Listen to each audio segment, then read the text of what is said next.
ፍኖተ ብርሃን የብርሃን ማማ የስነ ምግባር የፍቅር ከተማ በአንቺ ተምረናል ተቀርጸን አድገናል መላኩ ጠብቆን ከጠላት ድነናል። በስመ አብ ወወልድ ወመንፈስ ቅዱስ አሐዱ አምላክ አሜን። ሰላም የተወደዳችሁ ክርስቲያኖች በያላችሁበት ሰላም እግዚአብሔር ከሁላችሁ ጋር ይሁን። ልትድን ትወዳለህን? የዮሐንስ ወንጌል ምዕራፍ 5 ቁጥር 6 ላይ የምናገኘው ኃይለ ቃል ነው። ይህንን ቃል የተናገረው መድኃኔ ዓለም ጌታችን አምላካችን ኢየሱስ ክርስቶስ ነው። በአብይ ጾም ያሉትን ሰንበታት ወይም ሳምንታት ቅድስት ቤተ ክርስቲያን በቅዱስ ያሬድ አማካኝነት የተለያዩ ስያሜዎች ሰጥታ ልጆቿን ታስተምራለች፣ ወንጌልን ትሰብክበታለች። በዚህም ሳምንት መጻጉዕ የሚል ስያሜ ተሰጥቶት ስለ መጻጉዕ የምንማርበት ከዛም የምናገኛቸውን ልዩ ልዩ ምስጢራት የምናጠናበት ጊዜ ነው። መጻጉዕ የሚለው ቃል በቀጥታ ስንፈታው ድውይ፣ ታማሚ፣ በሽተኛ የሚል ፍቺ ይኖረዋል።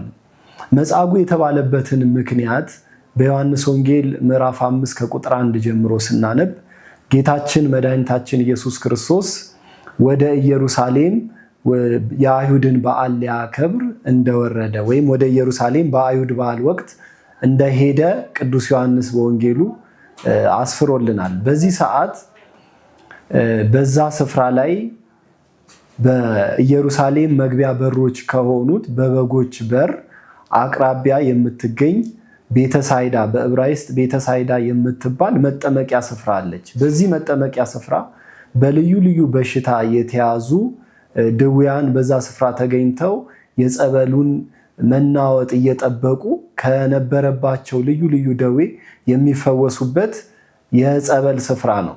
አንካሶች ነበሩ፣ አይነ ስውራን ነበሩ፣ ሰውነታቸው ልምሾ የሆነባቸው በልዩ ልዩ ደዌ የተያዙ ሰዎች በዛ ስፍራ ተገኝተው የእግዚአብሔር መልአክ ያንን ስፍራ ወርዶ ጸበሉን ወይም ውሃውን በባረከው ወይም ባናወጠው ጊዜ ቀድሞ የገባ የመጀመሪያው ሰው ካለበት ከማናቸውም በሽታ ይፈወስ ነበር። ለ38 ዓመት ይህንን ፈውስ ጠብቆ በዛ ስፍራ የተኛ አንድ ታማሚ አንድ በሽተኛ ነበር። የእሱ ሰው ታሪክ ነው መጻጉዕ ተብሎ ሳምንቱን እንዲሰየም ያደረገው። ይህ ሰው ጌታችን መድኃኒታችን ኢየሱስ ክርስቶስ በዛ ሲያልፍ ተመልክቶት ለብዙ ዘመናት በዛ ስፍራ መተኛቱን ድህነት መጠበቁን አውቆ አንድ ጥያቄ ጠየቀው። የትምህርታችን መነሻ የሆነው ይህ ቃል ነው። ለዚህ ሰው የተጠየቀው ጥያቄ ልትድን ትወዳለህን አለው። በእውነት ክርስቲያኖች ይህ ጥያቄ እንዴት ሊጠየቅ ይገባዋል? ምክንያቱም በዚህ ስፍራ ያለው እኮ ለመዳን ነው። ከዛም ባሻገር ደግሞ ለረጅም ዓመታት በበሽታ ላይ የነበረ ሰው ነው። እንዴት እያወቀ ይጠይቃል የሚል ሰው ይኖር ይሆናል። ነገር ግን እግዚአብሔር ለእያንዳንዳችን ፈቃዳችንን ተቀብሎ እንደሚያድነን ነፃ ፈቃዳችን ሳይጠይቅ እንደማያድነን ለማጠየቅ 38 ዓመት በአልጋ ቁራኛ በደዌ ዳኛ የተያዘውን ሰውዬ መታመሙን ፈውስ መፈለጉን እያወቀ ጌታችን መድኃኒታችን ኢየሱስ ክርስቶስ ልትድን ትወዳለህን ብሎ ጠይቆታል። ስለዚህ በዚህ ውስጥ የምንማረው ምንድነው? እግዚአብሔር እኛን አስፈቅዶ አስወድዶ የምንፈልገውን ጠይቆ የሚያድነን አምላክ፣ ነፃነትን የሰጠን ነፃ ፈቃድን የሰጠን አምላክ እንደሆነ ያጠይቅልናል። እንዲሁ ቢፈውሰው ኖሮ ይህ ሰው ነገ ጌታችን መድኃኒታችን ኢየሱስ ክርስቶስን ከሶ በአይሁድ ፊት በሚቀርብበት ሰዓት ሳልጠይቀው ነው ያዳነኝ የፈወሰኝ ይላል። ሰው በተቸገረ ጊዜ ትሁት መስሎ ስለሚታይ ትክክለኛ ጠባዩን ትክክለኛ ማንነቱን ማወቅ አንችልም። ሰው በተቸገረ ሰዓት ራሱን ዝቅ አድርጎ ትሁት መስሎ ይቀርባል። ጌታችን መድኃኒታችን ኢየሱስ ክርስቶስ የሰውን ልቦና ያውቃልና ይህንን ሰው ጠየቀው። ይህም ሰው ሲመልስ እኔ በዚህ ስፍራ ተኝቼ ሳለው ብዙዎች ከኔ ኋላ መጥተው ወደ ጸበሉ ወርደው ተፈውሰው ይሄዳሉ። እኔን ግን ወደ ጸበሉ የሚያወርደኝ ሰው የለኝም አለ። እንግዲህ ጌታ የጠየቀው ጥያቄ ልትድን ትወዳለህ ነው። እርሱ የመለሰው መልስ ደግሞ ሰው የለኝም የሚል ነው። ጌታችንን ሲመለከተው የ30 ዓመት ወጣት ጎልማሳ ሆኖ ስላየው ምናልባት ከኔ ጋር ለተወሰነ ቀን ቆይቶ መልአኩ ጸበሉን ስፍራ ባናወጠ ሰዓት ወይ ያወርደኛል ወይም ደግሞ በእርሱ ዙሪያ ከነበሩት ሰዎች አንዳቸውን አዞልኝ ወደ ጸበል ያወርዱኛል ብሎ የመዳኛ መንገዱን አስቦ ነበር የተናገረው ይህ ሰው። ነገር ግን ጌታችን እኛ ካሰብነው የመድኃኒት ወይም የድህነት መንገድ ውጪ የራሱ የድህነት መንገድ አለው። እኛ ከምንጠብቀው መንገድ ውጪ እግዚአብሔር የራሱ መንገድ አለው። እርሱ ያሰበው ወደ ጸበል የሚያወርደውን ሰው ነው። ጌታ ግን በዛችው ሰዓት አልጋህን ተሸክመ ሂድ የሚል ቃል ተናገረው። ድውያነ ስጋን በተአምራት ድውያነ ነፍስን በትምህርት እየፈወሰ የመጣ አምላክ ነውና በቃሉ ብቻ ያ ለ38 ዓመት በአልጋ ቁራኛ በደዌ ዳኛ ተይዞ ይሰቃይ የነበረውን ሰውዬ ፍጹም ጤነኛ አድርጎት፣ ያውም ደግሞ ያ ጤነኛ መሆን ብቻ ሳይሆን ጤነኛ ሰው እንኳን አንዳንድ ጊዜ ሊሰራ የማይችለውን ዕቃ መሸከምን እንኳን የራሱ የተሸከመችውን አልጋ መልሶ እሱ እንዲሸከማት አድርጎ እግዚአብሔር ፍጹም ፈውስ ሰጠው። እግዚአብሔር ለሰው ልጆች ፈውስ ሲሰጥ ፍጹም አድርጎ ነው የሚሰጠው። የድህነት መንገዱ በእርሱ በኩል ሲሆን ፍጹም ነው። ይህ ሰው በዚህ መልኩ ተፈወሰ። ያ የተፈወሰበት ዕለት የአይሁድ ሰንበት ነበርና አልጋውን ተሸክሞ ሲሄድ አይሁድ ተመልክተው የተፈወሰውን ሰውዬ እንዴት ተፈወስክ ብለው ከመደነቅ ይልቅ አልጋህን በሰንበት ልትሸከም አይገባም የሚል ክስ ነበር ያቀረቡበት። ያም ሰው የተፈወሰው ሰው ሲመሰክር አዎ ያ የፈወሰኝ ሰው አልጋህን ተሸከም አለኝ ብሎ ጌታችን መድኃኒታችን ኢየሱስ ክርስቶስን ለመዳኑ ምክንያት ወይም ደግሞ እንደ ክስ አድርጎ አቀረበ። ነገር ግን ጌታ በመካከል ፈቀቅ ብሎ ስለነበር አይሁድ ማን የፈወሰ ባሉት ሰዓት ጌታችን እንደሆነ አላወቀም ነበር፣ አልነገራቸውም። በኋላ ጌታችን በመቅደስ ሲያስተምር ይህንን ሰው አገኘውና ከዚህ የሚበልጥ ከዚህ የሚብስ እንዳያገኝ ዳግመኛ አትበድል የሚል ስራን ወይም ቃልን ነገረው። ዳግመኛ አትበድል፣ ከዚህ የባሰ ደዌ እንዳያገኝ ዳግመኛ አትበድል አለው። እንግዲህ ከደዌ ስጋ የባሰ ደዌ አለ ማለት ነው። ጌታችን መድኃኒታችን ኢየሱስ ክርስቶስ ለጊዜው በዛ የታመመበትን ስጋዊ ደዌውን ፈውሶታል። ነገር ግን የሚብስ ደዌ እንዳለ እየነገረን ነው። ብዙዎቻችን የምናስበው የምንጨነቀው ስለ ደዌ ስጋ ነው፣ ግን የባሰ ደዌም አለ። በዚህ የመጻጉዕ ታሪክ ውስጥ የምንማረው ይህንን ነው። ደዌያት በልዩ ልዩ ምክንያት ወደ ሰዎች ሊመጡ ይችላሉ። ደዌ ሁሉ የኃጢአት ምክንያት ላይሆን ይችላል። ስጋችንን ነው የሚጎዳው፣ ስጋችንን ነው የሚያጠቃው። ነገር ግን ነፍሳችን ላይ የሚያመጣው የተለየ ነገር አይኖርም። ደዌ ዘክብር አለ፣ ዘለክብር አለ፣ ደዌ ዘለሐሳር አለ፣ የክብር ደዌ አለ። ምናልባት ደዌያትን ስንመለከት ጌታችን መድኃኒታችን ኢየሱስ ክርስቶስ ይህንን ሰው ከደዌ ስጋ ይልቅ ደዌ ነፍስ እንደሚከፋ እንደሚበልጥ ነግሮታል። ፍኖተ ብርሃን የብርሃን ማማ የስነ ምግባር የፍቅር ከተማ በአንቺ ተምረናል ተቀርጸን አድገናል መላኩ ጠብቆን ከጠላት ድነናል። ከደዌ ስጋ ይልቅ ደዌ ነፍስ የጸና እንደሆነ ነግሮታል። ከዚህ የሚበልጥ እንዳያገኝ ተጠንቀቅ ያለው ለዚህ ነው። ከዚህ ታሪክ የምንማረው ብዙ ነገር አለ። በቤተ ክርስቲያን ልዩ አይነት ደዌዎች እንዳሉ ቤተ ክርስቲያን ታስተምራለች። ደዌ ዘንጽህ የሚባል ደዌ አለ። ያ ማለት ንጹሐን ሆነው በደል ሳይኖርባቸው ግን ደዌ የሚያገኛቸው ሰዎች አሉ። ቅዱስ ጳውሎስ ከፍተኛ የራስ ምታት ነበረበት። ያንን እንዲያርቅለት ፈጣሪውን ለምኗል። ነገር ግን በድካሜ ይገለጥ ዘንድ ኃይሌ በድካም ይገለጥ ዘንድ ያለ ይበቃኛል ተብሎ ይህንንም ጥቅስ ታስተካክሏል። እሺ ይገለጥ ዘንድ ብሎ ደዌ ከሱ ጋር እንዲኖር አድርጎታል ቅዱስ ጳውሎስም። ቅዱስ ጢሞቴዎስም እንደዚሁ እነዚህ በኃጢአት ምክንያት አይደለም በቅዱሳን ላይ ደዌ የመጣባቸው። ስለዚህ ደዌ የኃጢአት ምክንያት አይደለም። እንዲሁም ደግሞ ደዌ ዘሴት ይባላል። አባታችን ኢዮብን በመጽሐፍ ቅዱስ ታሪኩን ተጽፎልን የምናገኘውን ሰው ስንመለከት እሱ የታመመው ክብር እንዲጨመርለት፣ እሴት ማለት ክብር ነው።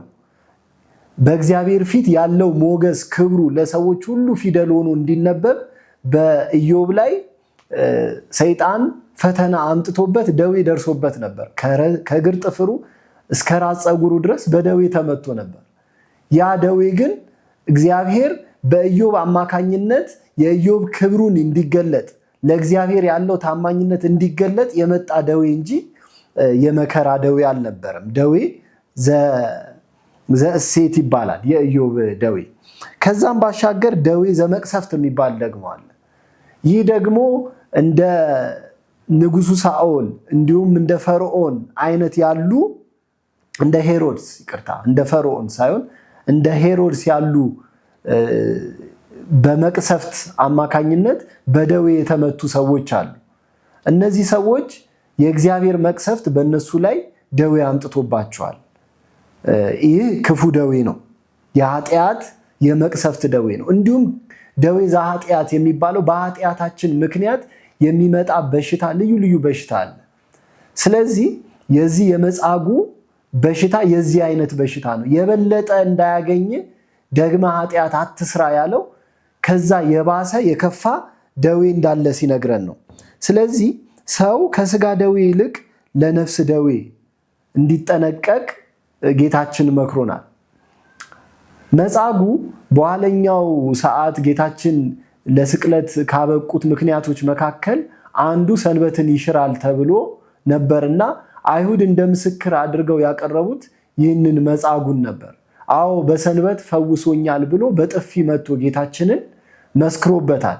እንግዲህ አስቀድመን እንዳነሳ ነው የሰው በችግሩ ሰዓት የሚያሳየው ትህትናና ከችግሩ ከወጣ በኋላ የሚያሳየው ነገር የተለያየ ነው። ብዙዎቻችን በችግራችን ሰዓት ትሑታን ሆነን እንቀርባለን። ነገር ግን ከችግራችን ከወጣን በኋላ ያ ከችግራችን የወጣንበትንም ሰው ሆነ እግዚአብሔርን ረስተን በትዕቢት በኃጢአት የምንመላለስ ብዙዎች ነን። ስለዚህ የዚህ የመጻጉዕ ታሪክ የሚያስረዳን ሰው በነፍስ ደዌ የስጋ ደዌ ሊርቅለት ይችላል። በነፍስ ደዌ ከተያዘ ግን የበለጠ መከራ እንደሚገጥመው ነው። የባሰ ደዌ ምንድን ነው ካልን የነፍስ ደዌ የምንለው የመጀመሪያው ክህደት ነው። የነፍስ ደዌ የምንለው ክህደት ነው። ክህደት በእግዚአብሔር አለማመን ነው። እግዚአብሔርን እንደ አምላክነቱ መጠን አለማክበር። እግዚአብሔርን ጨርሰውም የማያምኑም ሰዎች አሉ። እግዚአብሔር መኖሩን ይህን ዓለም መፍጠሩን የማያምኑ ብዙዎች አሉ። ይህ ከፍተኛ የደዌ መጠን ነው። ሰዎች የእግዚአብሔርን ሀልዎቱን ከካዱ ከፍተኛ በነፍስ ደዌ ላይ የተያዙ ሰዎች ናቸው ማለት ነው። ስለዚህ ከዚህ አይነት ደዌ ራሳችንን እግዚአብሔር እንዲያድነን ልንማጸን ይገባል። ሌላው ደዌ የኃጢአት ደዌ ነው። ኃጢአት ማለት ከእግዚአብሔር መለየት ነው። የእግዚአብሔርን ሕግ ማፍረስ ነው። ነፍሳችን ከእግዚአብሔር ሕግ ስትለይ መከራ ይገጥማታል፣ ደዌ ይገጥማታል። ይህንን ደዌ አባቶቻችን ደዌ ዘነፍስ ይሉታል። የኃጢአት ደዌ፣ የክህደት ደዌ፣ የጥርጥር ደዌ በሰውነታችን ላይ ደዌ ሲያድርብን በዚህ ምክንያት ነፍሳችን ለመከራ የተዘጋጀች ትሆናለች ማለት ነው። ስለዚህ የበለጠው የስጋ ደዌ ነው ወይስ የነፍስ ደዌ ብንል የነፍስ ደዌ ይበልጣል። ሰው በስጋው ቢታመም ለጊዜው በስጋው ታሞ ሊያርፍ ይችላል። ነፍሱ መከራ ላታገኝ ትችላለች። በኃጢአት እስካልሆነ ድረስ ሰው የስጋ መከራን ተቀብሎ በነፍስ ሊያርፍ ይችላል። ነገር ግን ሰው በስጋው ክብር አግኝቶ በነፍስ በኃጢአት ደዌ ከተያዘ ግን ይሄ የበለጠ መከራን የሚያመጣብን ነውና የመጻጉዕ ታሪክ የሚያስተምረን ከስጋ ደዌ ይልቅ ለነፍስ ደዌ ከስጋ በሽታ ይልቅ የነፍስ በሽታ የጸና እንደሆነ እንድናቅ ያደርገናል። ታዲያ ከነፍስ በሽታ እንዴት ነው የምንፈወሰው? ከነፍስ በሽታ እንዴት ነው የምንድነው ካልን ልክ ስጋችን ሲታመም ወደ ሐኪም ቤት ሄደን ከዶክተሮች ዘንድ መድኃኒት እንደሚታዘዝልን ሁሉ በክህደት፣ በኃጢአት፣ ባለማመን፣ በጥርጥር፣ በልዩ ልዩ በሽታ የተያዘችዋን ነፍሳችንን ለማዳን ወደ ቅድስት ቤተክርስቲያን ወደ ሐኪም ቤታችን ወደ ሆነች ወደ መታከሚያችን ወደ ሆነች ወደ ቅድስት ቤተክርስቲያን ልንመጣ እንደሚገባ ነው። የነፍስ ደዌን ማራቅ የምንችለው በቤተክርስቲያን በቤተክርስቲያን እግዚአብሔር የሾማቸው ካህናት ዶክተሮች አሉልን። ልክ ለዶክተሮች ችግራችንን ነግረን መድኃኒት እንደሚፈለግልን ሁሉ ለካህናት ኃጢአታችንን ተናዘን ለዛ የሚገባውን መድኃኒት ያዙልናል። መድኃኒቱም ቀኖናው ነው። የሚሰጡን ቀኖና ንስሐው መድኃኒት ሆኖ በነፍሳችን ላይ ያደረውን ያንን የኃጢአት ደዌ ወይም የኃጢአት በሽታ ከኛ ላይ ያርቅልናል። ስለዚህ ብዙዎቻችን ከነፍስ ደዌ ይልቅ ለስጋ ደዌ እንደምንጨነቅ ሁሉ በዘመናችን ያለውን የዚህ የመጻጉዕን ታሪክ የሚያስተምረን ከስጋ ደዌ ይልቅ የነፍስ ደዌ እንደሚጸና ነው። ጌታም ያለው ከዚህ የሚብስ እንዳያገኝህ ነው ያለው። በኋላ ከዛ የባሰን ያገኘው ታሞ የተነሳ አምላኩን ረሳ እንደሚባለው ማለት ነው። ብዙዎቻችን ከመከራችን ከችግራችን ስንወጣ ፈጣሪያችንን መልሰን እንረሳለን።